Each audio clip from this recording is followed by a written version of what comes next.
ಶುರು ಮಾಡೋಣ. ಬೆಳಗಾವಿ ಜಿಲ್ಲೆಯಲ್ಲಿ ಮಾರ್ಚ್ 13ನೇ ತಾರೀಕು ಒಂದು ಸೆಲ್ಫ್ ಸ್ಕಿಡ್ ಆಗಿ ಒಂದು ರೋಡ್ ಆಕ್ಸಿಡೆಂಟ್ ಆಗುತ್ತದೆ. ಸೊ ಅದರಲ್ಲಿ ಸಂದೀಪ್ ಕಾಲಗೌಡ ಮಂಜರ್ಗಿ ಎಂಬ ಒಂದು ವ್ಯಕ್ತಿ ಸುಮಾರು 46 ವರ್ಷ, ಆರ್ಮಿಯಿಂದ ರಿಟೈರ್ ಆಗಿ ಬಂದು ಇಲ್ಲಿ ಗೋಡಗಿರಿ ಗ್ರಾಮದಲ್ಲಿ ವಾಸ ಮಾಡ್ತಾ ಇದ್ದಾರೆ. ಅವರು ಆಕ್ಸಿಡೆಂಟಲ್ಲಿ ಬಿದ್ದಿರ್ತಾರೆ. ಎಮ್ಕಂಡ್ಮಾಡಿ ಪೊಲೀಸ್ ಸ್ಟೇಷನ್ ಲಿಮಿಟ್ಸಲ್ಲಿ ಇದು ಒಂದು ಘಟನೆ ಆಗುತ್ತದೆ. ಅಲ್ಲಿಂದ ಅವರನ್ನು ಹುಕ್ಕೇರಿ ಹಾಸ್ಪಿಟಲ್, ಗೌರ್ಮೆಂಟ್ ಹಾಸ್ಪಿಟಲ್ಗೆ ಕರ್ಕೊಂಡು ಹೋಗ್ತಾರೆ. ಅಲ್ಲಿಂದ ಅವ್ರ ವೈಫ್ ಇಲ್ಲಿಲ್ಲ, ನನ್ನ ಗಂಡನಕ್ಕೆ ಒಳ್ಳೆ ಟ್ರೀಟ್ಮೆಂಟ್ ಕೊಡಬೇಕಂದ್ರೆ ಹೇಳಿಬಿಟ್ಟು JG ಹಾಸ್ಪಿಟಲ್ ಘಟಪ್ರಭಾಕ್ಕೆ ಕರ್ಕೊಂಡು ಹೋಗ್ತಾರೆ. ಸೊ ಅವ್ರಿಗೆ ದೊಡ್ಡ ಗಾಯನೋ ಮೇಜರ್ ಇಂಜುರೀಸ್ ಯಾವುದೂ ಆಗುವುದಿಲ್ಲ. ಚೆನ್ನಾಗಿ ಮಾತನಾಡಿರ್ತಾರೆ. ನಮ್ಮ ಆಫೀಸರ್ಸ್ ವಿಡಿಯೋ ಸ್ಟೇಟ್ಮೆಂಟ್ ಕೂಡ ತೊಗೊಂಡಿರುವಾಗ ನನಗೆ ಏನಾಗಿಲ್ಲ ಸರ್, ಕೇಸ್ ಯಾವುದು ಬೇಡ ಅಂದರೆ, ಸೆಲ್ಫ್ ಸ್ಕಿಡ್ ಆಗಿದೆ, ಯಾವುದು ಕೇಸ್ ಬೇಡ ಸರ್ ಅಂತ ಹೇಳಿರ್ತಾರೆ. ಸೊ ಬಟ್ 15ನೇ ತಾರೀಕು ಸಾಯಂಕಾಲ ಒಂದು 4:15 ಸಡನ್ ಆಗಿ ಹಾರ್ಟ್ ಅಟ್ಯಾಕ್ ಅಂದರೆ ರಿಪೋರ್ಟ್ ಆಗಿ ಡೆತ್ ಆಗಿರ್ತಾರೆ. ಹಾಸ್ಪಿಟಲಲ್ಲಿ ಅವರು ಡೆತ್ ಆಗಿದ್ದಾರೆ ಅಂದರೆ ಡಿಕ್ಲೇರ್ ಆಗುತ್ತದೆ. ಡಿಕ್ಲೇರ್ ಆಗೋ ಸಂದರ್ಭದಲ್ಲಿ ಸ್ವಲ್ಪ ಡೌಟ್ ಕಾಣ್ತಾ ಇತ್ತು, ಯಾಕಂದರೆ ಯಾವುದು ವಿಸಿಬಲ್ ಇಂಜುರೀಸ್ ಯಾವುದು ಕಾಣ್ತಾ ಇಲ್ಲ. ಸೊ ಇದರಲ್ಲಿ ಬೇರೆ ಏನೋ ಆಗಿರಬಹುದು ಅಂದರೆ ಒಂದು ಡೌಟ್ ಮೇಲ್ಗಡೆ ನಾವು ಪೋಸ್ಟ್ ಮಾರ್ಟಮ್ ಮಾಡೋದಕ್ಕೆ ಬಿಮ್ಸ್ ಹಾಸ್ಪಿಟಲ್ಗೆ ಕಳಿಸ್ತೀವಿ. ಅಲ್ಲಿ ಲೋಕಲ್ ಹಾಸ್ಪಿಟಲಲ್ಲಿ ಬೇಡ, ಡಿಸ್ಟ್ರಿಕ್ಟ್ ಹಾಸ್ಪಿಟಲಲ್ಲಿ ಮಾಡೋಣ ಅಂದ್ರೆ ಬಾಡಿಯನ್ನು ಬಿಮ್ಸ್ ಹಾಸ್ಪಿಟಲ್ಗೆ ಕಳಿಸ್ತೀವಿ. ಅದ್ರ ಜೊತೆಗೆ ಇನ್ವೆಸ್ಟಿಗೇಷನಲ್ಲಿ ಆಫೀಸರ್ಸ್ ಇದರಲ್ಲಿ ಜನರಲಿ ರೋಡ್ ಆಕ್ಸಿಡೆಂಟಲ್ಲಿ ಕೆಲವೊಂದು ಪ್ರಶ್ನೆ ಹೇಳ್ತೀವಿ. ಇದರಲ್ಲಿ ಡೌಟ್ ಇರೋದ್ರಿಂದ ಪ್ರಶ್ನೆಯನ್ನು ಜಾಸ್ತಿ ಹೇಳಿದ್ವಿ. ಬೇರೆ ಪಾಯ್ಸನ್ ಯಾವುದು ಕೊಟ್ಟಿದ್ದಾರಾ ಇಂಥಗ ಡೀಟೇಲ್ ಎಲ್ಲ ಕಳಿಸಿ ನಾವು FSLಕ್ಕೆ ಇಂಟರ್ನಲ್ ಆರ್ಗನ್ಸ್ ವಿಸರ ಅಂದರೆ ಹೇಳ್ತೀವಿ, ಬ್ಲಡ್ ಸ್ಟೈನ್ಸ್ ಮತ್ತು ಹಾರ್ಟ್ ಇರ್ತದೆ, ಲಂಗ್ಸ್ ಇರ್ತದೆ ಮತ್ತು ಕಿಡ್ನಿ, ಇದೆಲ್ಲ ಸೇರಿ ಸ್ಯಾಂಪಲನ್ನು FSLಕ್ಕೂ ಕೂಡ ಕಳಿಸಿರ್ತೀವಿ. ಇದರಲ್ಲಿ ಯಾವುದೇ ವಿಷಯ ಯಾವುದು ಕೊಟ್ಟಿರ್ತಾರ ಈ ಪ್ರಶ್ನೆಯನ್ನು ಕೂಡ ಹೇಳಿದ್ವಿ. ಯಾಕಂದರೆ ಸಡನ್ ಆಗಿ ಚೆನ್ನಾಗಿರೋರು ಹಾರ್ಟ್ ಅಟ್ಯಾಕ್ ಆಗಿದೆ ಅಂದ್ರೆ ಬಂದಾದ್ಮೇಲೆ ಸ್ವಲ್ಪ ಡೌಟ್ ಮೇಲ್ಗಡೆ ಮಾಡಿದ್ವಿ. ಜನರಲಿ ರೋಡ್ ಆಕ್ಸಿಡೆಂಟ್ ಆಗೋ ಸಂದರ್ಭದಲ್ಲಿ ರ್ಯಾರ್ಲಿ ಫ್ಯೂ ಕೇಸಲ್ಲಿ ಮಾತ್ರ ನಮಗೆ ಆ ಶಾಕಲ್ಲಿ ಹಾರ್ಟ್ ಅಟ್ಯಾಕ್ ಆಗುತ್ತದೆ. ಅದರ್ವೈಸ್ ಅಂತ ಹಾರ್ಟ್ ಅಟ್ಯಾಕ್ ಆಗುವುದಿಲ್ಲ. ಈ ಕೇಸಲ್ಲಿ ನಮಗೆ ಡೌಟ್ ಇತ್ತು, ಬಟ್ FSL ಇರೋ ಸಂದರ್ಭದಲ್ಲಿ ನಮಗೆ ಏನೂ ಇಲ್ಲ ಅಂದರೆ ಹೇಳಿಬಿಟ್ಟು ಕಳಿಸಿದ್ದೀವಿ. ಸ್ಯಾಂಪಲ್ ಎಲ್ಲ ಬಂತು. ದೆನ್ ರಿಪೋರ್ಟು ಬಂತು. ರಿಪೋರ್ಟಲ್ಲಿ ಯಾವುದೇ ಪಾಯ್ಸನ್ ಯಾವುದೂ ಇಲ್ಲ, ಇದು ಹಾರ್ಟ್ ಅಟ್ಯಾಕ್ ಅಂದರೆ ಆಲ್ಮೋಸ್ಟ್ ರಿಪೋರ್ಟ್ ಬಂತು. ಯಾವುದಲ್ಲಿ ಪಾಯ್ಸನ್ ಸ್ಯಾಂಪಲ್ ಯಾವುದೂ ಇಲ್ಲ ಅಂದರೆ ರಿಪೋರ್ಟ್ ಕೊಟ್ಟಿರ್ತಾರೆ. ಸೊ ಇದಾದ ನಂತರ ಅಲ್ಲಿ ಒಂದು ವ್ಯಕ್ತಿ ಪುಂಡಲಿಕ್ ವಿಠಲ್ ಡೊಂಬರ್ ಎಂಬವನ ಒಂದು ಸ್ಟೇಟಸ್ ಹಾಕ್ತಾನೆ. ಸ್ಟೇಟಸ್ ಹಾಕಿಬಿಟ್ಟು ನೀವು ಎಲ್ಲ ಕ್ರೈಮು ನಮ್ಮ ಎಲ್ಲ ಏನೇನು ಆಗಿದೆ ಅಂದರೆ ನನಗೆ ಗೊತ್ತಿದೆ, ಪೊಲೀಸರಿಗೆ ನಾನು ತಿಳಿಸ್ತೀನಿ. ಸೊ ಆಕ್ಸಿಡೆಂಟ್ ಹೆಂಗೆ ಆಯಿತು, ಅದು ಏನಾಗಿದೆ ಅಂತ ಒಂದು ವೇಗಾಗಿ ಒಂದು ಸ್ಟೇಟಸನ್ನು ಇಡ್ತಾನೆ. ಅವನು ಯಾರಂದ್ರೆ ಈ ಡೆತ್ ಆಗಿರೋರ್ಗೆ ಪರಿಚಯ ಇರೋವನು. ಡೆತ್ ಆಗಿರುವ ಸಂದೀಪ್ ಕಾಲಗೌಡ ಮಂಜರ್ಗಿಗೆ ಪರಿಚಯ ಇರೋವನು. ಇವನು ಫ್ಯಾಮಿಲಿ ಫ್ರೆಂಡ್ ಥರ. ಅವನಾಗಿ ನಂತರ ಅವನನ್ನು ಕರ್ಕೊಂಡು ಬಂದು ವಿಚಾರಣೆ ಮಾಡೋ ಸಂದರ್ಭದಲ್ಲಿ ಇದರಲ್ಲಿ ಒಂದು ದೊಡ್ಡ ಕ್ರೈಮ್ ಮತ್ತು ಇದರಲ್ಲಿ ಭಾಳಷ್ಟು ಮಂದಿ ಇನ್ವಾಲ್ವ್ ಆಗಿರೋದು ಕಂಡು ಬಂದಿರ್ತದೆ. ಈ ಕ್ರೈಮ್ ಫಸ್ಟ್ ಆಫ್ ಆಲ್ ಯಾಕೆ ಆಗಿದೆ ಅಂದರೆ, ಇವನು ಪುಂಡಲಿಕ್ ವಿಠಲ್ ಡೊಂಬರ್, ಇವನಕ್ಕೊಂದು 25 ವರ್ಷ. ಇವನು ಇನಿಷಿಯಲಿ ಒಂದು ಪಾವ್ ಬಜಿ, ವಡಾಪಾವ್ ಇದೆಲ್ಲ ಮಾಡ್ಕೊಂಡು ಇರ್ತಾನೆ.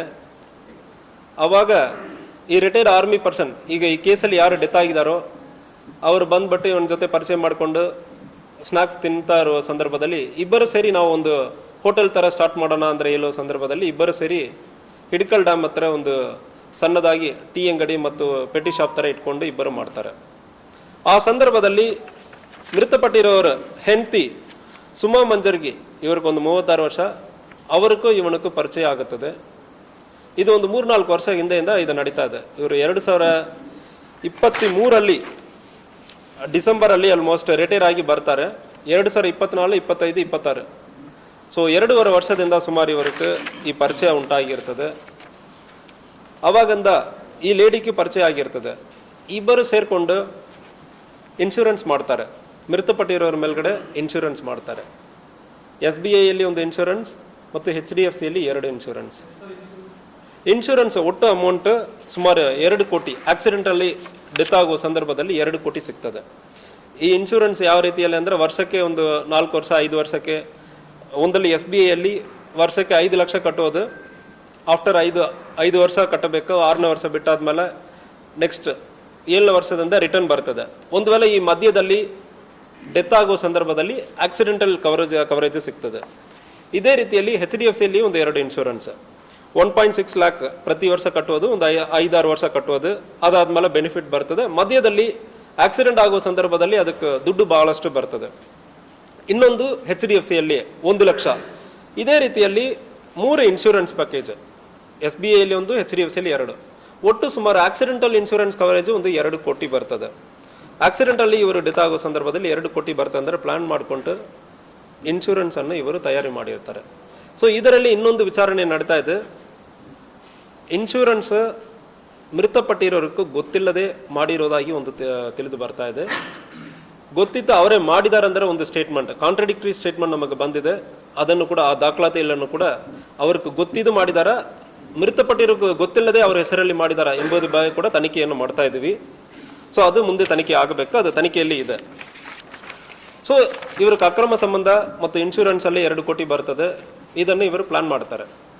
ಫಸ್ಟ್ ಆಕ್ಸಿಡೆಂಟ್ ಆಗುತ್ತದೆ. ಆಕ್ಸಿಡೆಂಟ್ ಮಾರ್ಚ್ 13ನೇ ತಾರೀಕು ಆಕ್ಸಿಡೆಂಟ್ ಆಗುತ್ತದೆ. ಆಗುವ ಸಂದರ್ಭದಲ್ಲಿ ಗೌರ್ಮೆಂಟ್ ಹಾಸ್ಪಿಟಲ್ಗೆ ಹೋಗ್ತಾರೆ. ಅಲ್ಲಿಂದ ಘಟಪ್ರಭಾಕ್ಕೆ ಹೋಗ್ತಾರೆ. ಘಟಪ್ರಭಾಕ್ಕೆ ಯಾಕೆ ಹೋಗ್ತಾರೆ ಅಂದರೆ ಹೇಳೋ ಸಂದರ್ಭದಲ್ಲಿ ಘಟಪ್ರಭಾಕ್ಕೆ ಇವನು ಮೃತಪಟ್ಟಿರೋ ಹೆಂಡತಿ ಜೊತೆ ಅಕ್ರಮ ಸಂಬಂಧ ಇರೋವನು ರಿಲೇಟಿವ್ ಒಬ್ಬನ ಅಲ್ಲಿ ಕೆಲಸ ಮಾಡ್ತಾನೆ. ರಾಹುಲ್ ಹನುಮಂತ್ ಜೋಗಿ ಅಂದ್ರೆ ರಾಹುಲ್ ಹನುಮಂತ್ ಜೋಗಿ JG ಕೋಆಪರೇಟಿವ್ ಹಾಸ್ಪಿಟಲಲ್ಲಿ ಅವನು ಫಾರ್ಮಸಿ ಓದುತ್ತಾ ಇರ್ತಾನೆ, ಅಲ್ಲಿಯೇ ಇರ್ತಾನೆ. ಗೌರ್ಮೆಂಟ್ ಹಾಸ್ಪಿಟಲಿಂದ ಯಾವುದೇ ಗಾಯ ಇಲ್ಲದೆ ಇರೋನನ್ನು ಘಟಪ್ರಭಾ ಹಾಸ್ಪಿಟಲ್ಗೆ ಕರ್ಕೊಂಡು ಹೋಗ್ತಾರೆ. ಕರ್ಕೊಂಡೋಗಿ ಜನರಲ್ ವಾರ್ಡ್ಗೆ ಹಾಕಲ್ಲ, ಸ್ಪೆಷಲ್ ರೂಮ್ ತಗೊಳ್ತಾರೆ. ಸ್ಪೆಷಲ್ ರೂಮಲ್ಲಿ ಅಡ್ಮಿಟ್ ಮಾಡ್ತಾರೆ. ಅಡ್ಮಿಟ್ ಮಾಡಿ ನಂತರ ಸೊ ಇದು ಒಳ್ಳೆಯ ಅವಕಾಶ ಸಿಕ್ಕಿದೆ, ಎನಿವೆ ಆಕ್ಸಿಡೆಂಟ್ ಆಯಿತು, ಇದು ಆಕ್ಸಿಡೆಂಟಲ್ ಡೆತ್ ಥರ ತೋರಿಸಬೇಕಂದ್ರೆ ಪ್ಲಾನ್ ಮಾಡ್ತಾರೆ. ಇದಕ್ಕೆ ಇವನು ರಾಹುಲ್ ಎಂಬವನು ಸಜೆಷನ್ ಕೊಡ್ತಾನೆ, ಪಾಯ್ಸನ್ ಕೊಡುವುದಕ್ಕೆ. ಇನ್ಸೆಕ್ಟಿಸೈಡ್ ಪಾಯ್ಸನ್, ಟ್ಯಾಕ್ಟಿಕ್ ಅಂದರೆ ಒಂದು ಪಾಯ್ಸನ್ ಇರ್ತದೆ. ಸೊ ಆ ಪಾಯ್ಸನನ್ನು ಮತ್ತು ರ್ಯಾಟ್ ಪಾಯ್ಸನನ್ನು ಮಿಕ್ಸ್ ಮಾಡಿ ಕೊಡೋಣ ಅಂದ್ರೆ ಪ್ಲಾನ್ ಮಾಡ್ತಾರೆ. ಇದು ಇವನು ರಾಹುಲ್ ಅವನು ಐಡಿಯಾವನ್ನು ಕೊಟ್ಟಿರ್ತಾನೆ. ಆ ಐಡಿಯಾ ಮೇಲ್ಗಡೆ ಈ ಪಾಯ್ಸನನ್ನು ಸಲೈನ್ ಬಾಟಲಲ್ಲಿ ಇಂಜೆಕ್ಟ್ ಮಾಡ್ತಾರೆ. ಫಸ್ಟ್ ಇವರೊಂದು ಬೇರೆ ಒಂದು ಸಲೈನ್ ಬಾಟಲಲ್ಲಿ ಫಸ್ಟ್ ಡೇ ಇಂಜೆಕ್ಟ್ ಮಾಡ್ತಾರೆ, 14th. ಅದು ಪ್ರೆಷರ್ ಕಮ್ಮಿ ಇರೋದ್ರಿಂದ ಬಾಡಿ ಒಳಗೆ ಹೋಗಿಲ್ಲ. 15th ಇವರೇ ಸೆಪ್ರೇಟ್ ಒಂದು ಸಲೈನ್ ಬಾಟಲ್ ತೊಗೊಂಡು ಬರ್ತಾರೆ. ಯಾಕಂದರೆ ರೆಗ್ಯುಲರ್ ಸಲೈನ್ ಬಾಟಲ್ ಹಾಸ್ಪಿಟಲ್ ಅವರು ತೊಗೊಂಡು ಹೋಗಿ ಬಿಡ್ತಾರೆ. ಮತ್ತು ಬೇರೆ ಯಾರಿಗೂ ಸಮಸ್ಯೆ ಬಂದ್ಬಿಡ್ತಂದ್ರೆ ಗೊತ್ತಾಗಿಬಿಡ್ತಂದ್ರೆ ಹೇಳ್ಬಿಟ್ಟು ಇವನೇ ಒಂದು ಸಲೈನ್ ಬಾಟಲನ್ನು ತಯಾರಿ ಮಾಡಿ ಅದರಲ್ಲಿ ಟಿಕ್ ಟ್ಯಾಕ್ ಅಂದರೆ ಒಂದು ಪಾಯ್ಸನ್ ಇರ್ತದೆ, ಇನ್ಸೆಕ್ಟಿಸೈಡ್ ಪಾಯ್ಸನ್, ಅದನ್ನು ಕೊಡ್ತಾನೆ. ಸೊ ಜೊತೆಗೆ ಸ್ಲೀಪಿಂಗ್ ಪಿಲ್ಲನ್ನು ಕೊಟ್ಟಿರ್ತಾರೆ ಅವನಿಗೆ. ಇದನ್ನು ಕೊಟ್ಟು ಆದ್ಮೇಲೆ ಹಾರ್ಟ್ ಅಟ್ಯಾಕ್ ಥರ ಆಗಿರ್ತದೆ. ಹಾರ್ಟ್ ಅಟ್ಯಾಕ್ ಆಗಿ ಅರ್ಧ ತಾಸಲ್ಲಿ ಮೃತಪಟ್ಟಿರೋದಾಗಿ ಸ್ಟೇಟ್ಮೆಂಟ್ ಕೊಟ್ಟಿದ್ದಾರೆ. ಸೊ ಈ ಟಿಕ್ ಟಾಕ್ ಪಾಯ್ಸನ್ ಆದಮೇಲೆ ಇದು ಪೆಸ್ಟಿಸೈಡ್ ಇರ್ತದೆ, ಇದು FSL ರಿಪೋರ್ಟಲ್ಲಿ ಬರಬೇಕು. ಇದನ್ನು ಚೆಕ್ ಮಾಡೋ ಸಂದರ್ಭದಲ್ಲಿ FSL ಅಲ್ಲಿ ಕಾಂಪ್ರಮೈಸ್ ಆಗಿರೋದು ಗೊತ್ತಾಗಿದೆ. FSL ಅಲ್ಲಿ ಈ ಡಾಕ್ಯುಮೆಂಟನ್ನು ಎಡಿಟ್ ಮಾಡಿ ಟೆಸ್ಟಲ್ಲಿ ಬಂದಿರೋದ ರಿಸಲ್ಟನ್ನು ಚೇಂಜ್ ಮಾಡಿ ಕೊಟ್ಟಿರೋದು ಕಂಡು ಬಂದಿರ್ತದೆ. ಇದನ್ನು ಹೆಂಗೆ ನೀವು ಕಂಡುಹಿಡಿದಿದ್ದೀರ ಅಂದರೆ ಹೇಳೋ ಸಂದರ್ಭದಲ್ಲಿ ಸೊ ಇದರಲ್ಲಿ ಫಸ್ಟ್ ಮೃತಪಟ್ಟಿರೋ ಹೆಂಡತಿ ತಾಯಿ ಸುಮಾ ಅವರ ತಾಯಿ ಅವರು ಹೆಲ್ತ್ ವರ್ಕರ್ ಆಗಿ ಇದಕ್ಕೆ ಹಿಂದೆ ಕೆಲಸ ಮಾಡಿರ್ತಾರೆ.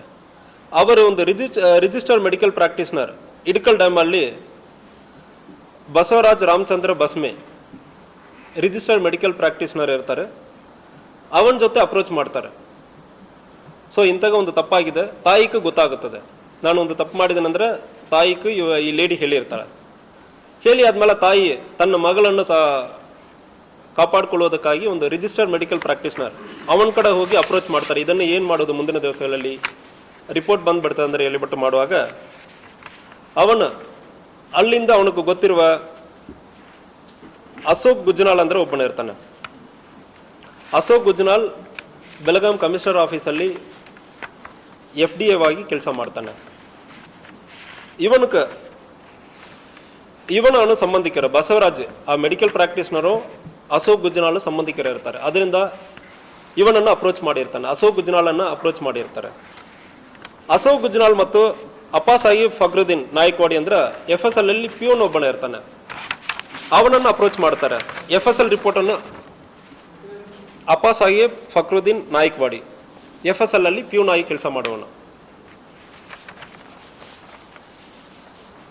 ಇವನನ್ನು ಅಪ್ರೋಚ್ ಮಾಡಿ ರಿಪೋರ್ಟನ್ನು ಚೇಂಜ್ ಮಾಡಬೇಕಂದ್ರೆ ಇಲ್ಲ ಸಂದರ್ಭದಲ್ಲಿ ಅವನ ಲ್ಯಾಬ್ ಅಸಿಸ್ಟೆಂಟ್ ಚೆನ್ನಯ್ಯ ಸ್ವಾಮಿ ಮಠ್ ಅಂದ್ರೆ ಒಬ್ಬನು, ಅವನನ್ನು ಅಪ್ರೋಚ್ ಮಾಡ್ತಾನೆ. ಇವನು ಫಾರೆನ್ಸಿಕ್ ಸೈನ್ಸ್ ಲ್ಯಾಬಾರೇಟರಿಯಲ್ಲಿ ಕೆಲಸ ಮಾಡುವವನು ಚೆನ್ನಯ್ಯ. ಅವನನ್ನು ಅಪ್ರೋಚ್ ಮಾಡಿ ಆದಮೇಲೆ ನಾಗರಾಜ್ ಸೀನಿಯರ್ ಸೈಂಟಿಫಿಕ್ ಆಫೀಸರ್ ಅಂದರೆ ಇರ್ತಾನೆ, ಇವನನ್ನು ಅಪ್ರೋಚ್ ಮಾಡ್ತಾರೆ. ಸೊ ಫೈನಲಿ ಈ ರಿಪೋರ್ಟನ್ನು ಕೊಟ್ಟಿರೋದು ನಾಗರಾಜ್ ಸೀನಿಯರ್ ಸೈಂಟಿಫಿಕ್ ಆಫೀಸರ್. ಈ ನಾಗರಾಜ್ ರಿಪೋರ್ಟರನ್ನು ತಯಾರು ಮಾಡಿ ತೋರಿಸಿರೋದನ್ನು ಎಲ್ಲ ದಾಖಲಾತಿಗಳನ್ನ ಚೆನ್ನಯ್ಯಕ್ಕೆ ಗೊತ್ತಿರ್ತದೆ.